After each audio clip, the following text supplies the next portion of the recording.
E aí, vamos mergulhar hoje numa metáfora bem antiga, mas super poderosa, que está lá na Bíblia, a ideia de sombra e corpo. Nossa história começa numa cidade antiga chamada Colossos.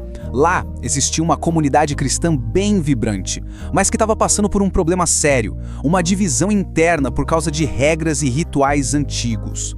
E a pergunta que não queria calar era essa: por que coisas como o que se podia comer ou beber ou que dias de festa guardar estavam causando tanta confusão? Parecem coisas simples, né? Mas, na verdade, tinha algo muito mais profundo em jogo ali. E o epicentro desse debate todo está num trecho bem específico lá no livro de Colossenses capítulo 2. É nesse texto que a gente encontra não só a descrição do problema, mas também a chave para entender a solução que foi proposta na época. E os pontos de discórdia eram bem claros, olha só. A discussão girava em torno de regras sobre comida e bebida, a celebração de dias de festa específicos, os festivais de lua nova e a guarda dos sábados cerimoniais. Tudo isso eram práticas com uma tradição imensa por trás. E para resolver essa tensão toda, o autor do texto, o apóstolo Paulo, usa uma estratégia genial. Em vez de ficar discutindo regra por regra, ele joga na mesa uma única e poderosa metáfora. Uma imagem que vira o jogo e muda completamente a perspectiva do debate. Sombra e corpo. É isso. Duas palavras bem simples, mas que juntas formam uma analogia incrível. Elas são o coração de todo o argumento que a gente vai desvendar a partir de agora. E aqui está a frase na íntegra, direto da fonte. Essas práticas eram sombra das coisas que haviam de vir, porém o corpo é de Cristo.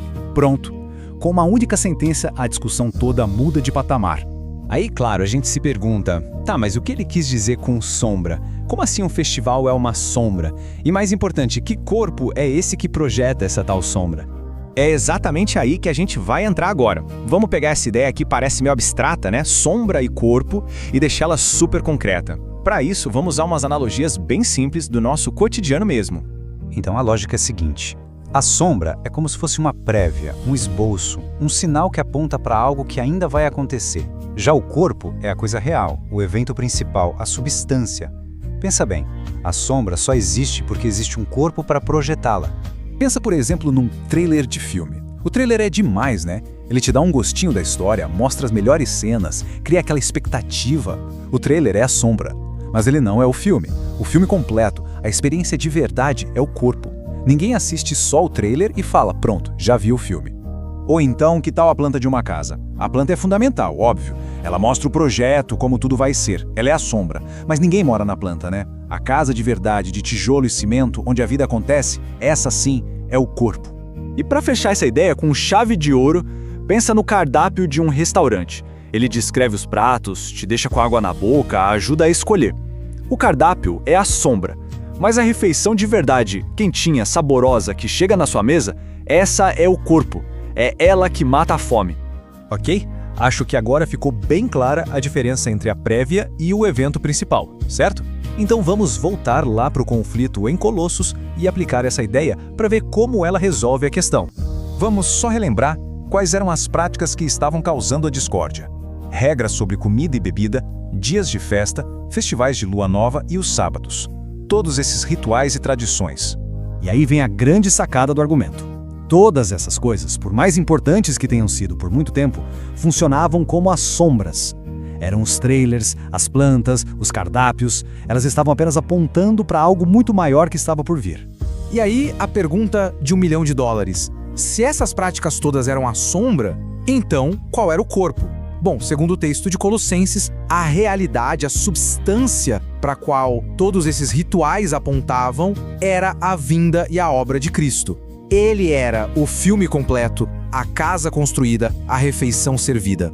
E com isso a gente chega no grande final, na conclusão de todo esse raciocínio. Afinal, qual é a lição que fica quando a gente compara a sombra com a realidade? Olhando assim, a ideia fica bem resumida, né? De um lado, as práticas cerimoniais, que eram as sombras.